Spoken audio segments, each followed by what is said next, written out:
So today Ange and I are stopping at what's known as the Stone Butter Church. It's a ancient stone-built church just outside of Duncan, BC. It's known as the Stone Butter Church because the guy who built it, he paid his builders or his workers in funds that he made from making butter at his local farm. So yeah, we just got here. Let's go check it out.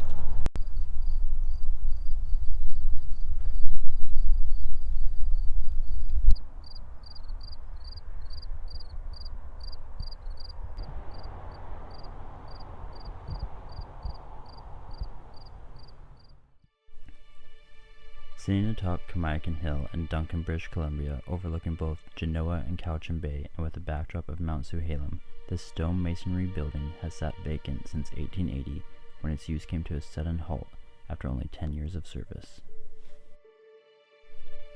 The story of the rise and fall of the Stone Butter Church is one centered around the colonization of Vancouver Island's Cowichan First Nation tribes. In the mid-1800s, the Cowichan First Nations were one of the largest Aboriginal tribes in all of British Columbia, and the Roman Catholic missionaries were intent on establishing and gaining a following amongst the local Cowichan First Nation communities. In 1843, the Hudson's Bay Company founded a fur trading post on southern Vancouver Island known as Fort Victoria, which would eventually turn into the province's capital city, Victoria, BC, and what was the beginning of the white settlements in British Columbia, Canada. The Cowichan Valley sits approximately 45 minutes north of Victoria on Vancouver Island and is an area rich with sea life, vast marshlands, stone beaches, and colorful forests. A Roman Catholic missionary by the name of Father Peter Rondeau came to Fort Victoria in 1858 and struck out to the Cowichan Valley with the goal to build a church in efforts to secure a following amongst the local Cowichan indigenous communities in an effort to convert the communities to Catholicism. After members of the local tribes assisted him in building a small cabin to live in, Father Rondeau built this little sandstone church perched prominently on the top of Kamiakin Hill. A farmer by trade, Father Rondeau paid the workers with butter churned from his dairy herd at his local farm, giving it the name Stone Butter Church. To his dismay, the church would only be used for a decade before a Catholic bishop would order a new church to be built on church-owned land, as Kamiakin Hill was on land belonging to the Cowichan First Nations.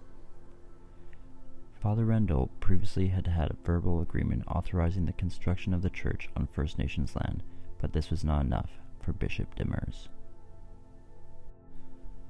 Following its conclusion in 1880, the Stone Butter Church has become a landmark for the Cowichan Valley, most notably being known as the Haunted Church, with many presenting stories involving ghost sightings, eerie feelings, and strange activities surrounding the church. In 1931, Ripley's Believe It or Not even did a story on the church in which they described it as the Church of No Service, in which no congregation has ever gathered, and that the Indians will not go near it because all those who actually built it died mysteriously. This was untrue, as congregations were held for the 10-year period the church was active. As well, to this day, there has been no confirmation of the widespread untimely deaths of all the workers. The church has received some repairs over the years, most notably in 1958 when a new roof was built for it.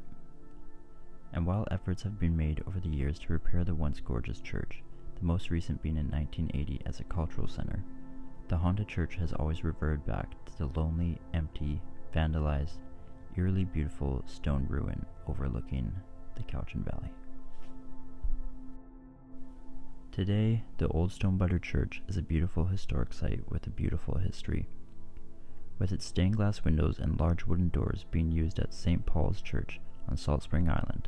The Stone Butter Church continues to serve as a magnificent landmark to the Cowichan Valley and a visible representation of the struggles, hardships, spirituality, and generosity of its local indigenous population.